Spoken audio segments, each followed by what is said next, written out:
Hello together. In this video I want to show you how to insert a SIM card in the iPhone 14.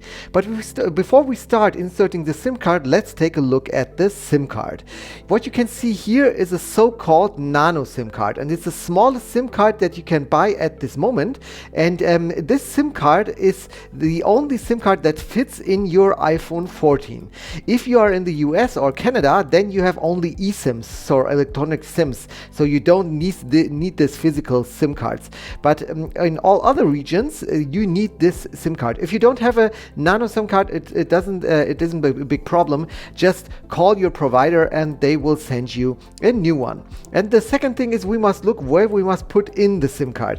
And here you can see on the left side, here is a tray, and in this tray there is a little hole. And in this hole we must put something in there. So to use a tool, we must choose our box, and in this box you have here this one, and if you pull it out, then you can see here a needle, and it's a so-called SIM card ejector tool.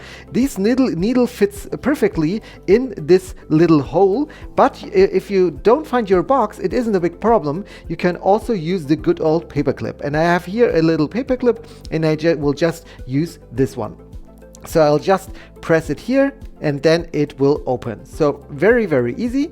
And to put in the SIM card, you can see here there is a special corner. I hope you can see it here. There is a special corner, and this corner you can also see at the SIM card. So you must just put the SIM card in there like this, and there's no way you can put it in wrong. So this is pretty easy. Okay, when you are finished with this, just put the SIM card back in, and then just wait a few seconds. And then it says unlock your SIM. You unlock your SIM to use it on this iPhone. You can also unlock your SIM later in settings. So okay, we click on it, and then 0000, click on OK, and that was it. And you can see here he directly finds a signal, and now I can use my SIM card, go out and chat with my friends when I'm outside and go in the internet. Yes, that was it, how to insert the SIM card in the iPhone 14. I hope this video helped you a little bit. If yes, please give me a thumbs up, subscribe to my channel, and we'll see us the next time. Bye bye.